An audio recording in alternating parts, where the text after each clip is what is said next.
Hey friends, and welcome to your Daily Detroit for Thursday, November 7th, 2024. I am Jer Staes, sharing what to know and where to go around town. Before we get started, thanks for all the feedback so far on yesterday's episode with Devon O'Reilly. We are going to get back to all of it another time, but I also heard how many of you are just done with the election or need a break. That said, if you want to add to the conversation pile, dailydetroit@gmail.com, or we've got a feedback on our website, dailydetroit.com. All right, let's get into 5 stories around town after a word from our sponsor. As we all live longer, age really is just a number. But retirement is so much more than one. Your Metro Detroit Edward Jones financial advisors want to know what you want out of your retirement, so we can help get you there. Call us toll-free at 866-975-8655 to schedule an appointment. Edward Jones, member SIPC. 5. Multiple reports tell me that Detroit Mayor Mike Duggan is announcing his future political plans next week. This was widely expected to come after the presidential election. My 2 cents, here comes the mayoral race. Some names that have formed exploratory committees or have thrown their hat into the ring include Council President Mary Sheffield, former Councilmember Sontiel Jenkins, and Councilmember Fred Durhall III. We talked yesterday on the podcast about State Rep and current Speaker of the House Joe Tate, who was not announced yet, but he might be throwing his hat in the ring, and possibly businessman and son of former Mayor Dennis Archer Jr. It's widely rumored that Duggan will run to be Michigan's next governor, as Gretchen Whitmer is term limited. If you're involved in this race and want to come on the podcast, email me, jer@dailydetroit.com. Let's make it happen. 4.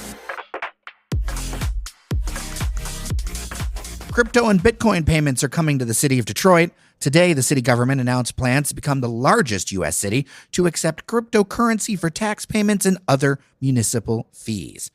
Starting in mid-2025, residents will be able to use digital currencies through a secure PayPal-managed platform. City officials say this move is part of a broader strategy to attract blockchain entrepreneurs and position Detroit as a tech-friendly hub. Press materials say the city is particularly interested in projects that use blockchain's potential for enhancing transparency, improving data security, and streamlining public services. They're also looking to work with entrepreneurs on this, with proposals due by December 15th. I will put a link in our newsletter. Detroit joins a handful of smaller cities and 3 states, Colorado, Utah, and Louisiana, in accepting cryptocurrency for government payments. 3. The future of sports and entertainment is coming to downtown Detroit. Well, that's what Dan Gilbert called Cosm in a press release announcing that Bedrock plans to bring the immersive technology and entertainment venue to downtown Detroit. Cosm will feature a giant 26-meter LED dome with a shared reality experience for events ranging from sports to Cirque du Soleil. Dan Gilbert's Rock was part of a $250 million investment round to expand Cosm earlier this year. It would be their 4th location. As part of the 1.5 million square foot development on the same block as Cosm, Bedrock says there will be a multi-level food hall with sit-down and fast casual dining options. Now, I know a lot of people will be interested when this spot opens. This is the kind of destination that doubles down on the future of downtown Detroit as a regional tourism draw. Now, my 2 cents, this is all well and good, but I am left wondering where the entrance for the historic National Theater is going. Crews carefully saved it and put it in storage in 2023 ahead of the NFL draft. If you look at renderings, this was the block and the street side where it was going to be used as the entrance for a 2,000-seat performance venue that's been scrapped in favor of this Cosm project. The rendering today has no National Theater facade. It will be interesting to see where that piece of Detroit history goes. 2. Detroit voters approved a millage proposal that might speed up the pace of paying off debt for Detroit public schools, reports Chalkbeat Detroit's Lori Higgins. Proposal S passed with more than 3/4 of the vote. The proposal will allow DPS to levy the full 18 mills on non-homestead property because state law required the millage to be rolled back to 16.6 mills because of increased taxable value in Detroit. Voters had to approve an increase back to the 18 mills. The millage is important for DPS because the district exists solely to collect tax revenue and pay off long-standing debts. It's also important for the Detroit Public Schools Community District because the sooner that debt is paid off, the sooner tax revenue can go toward DPSCD operations.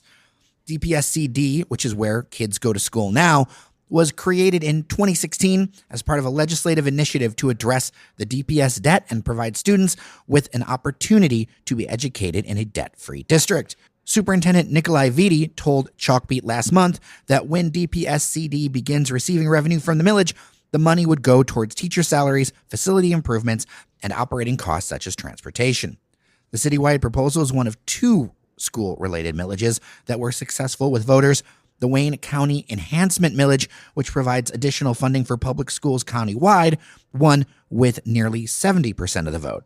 Chalkbeat is a nonprofit news organization covering public education, and I use their story here through a Creative Commons license.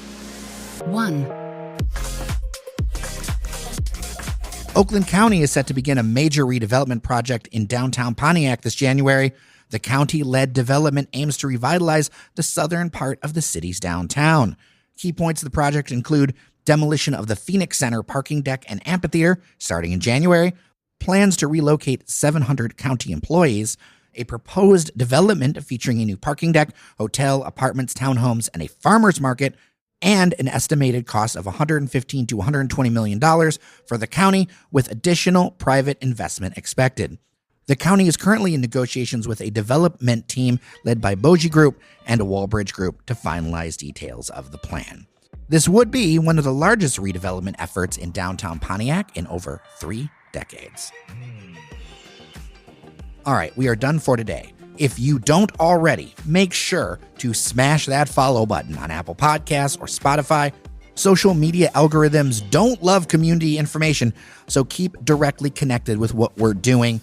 Thanks to our members on Patreon for supporting us. Local media needs local dollars to survive. Patreon.com/DailyDetroit. Feedback, as always, dailydetroit@gmail.com. And we have a feedback form on our website, dailydetroit.com. I'm Jer Staes. Remember that you are somebody, and we'll talk tomorrow.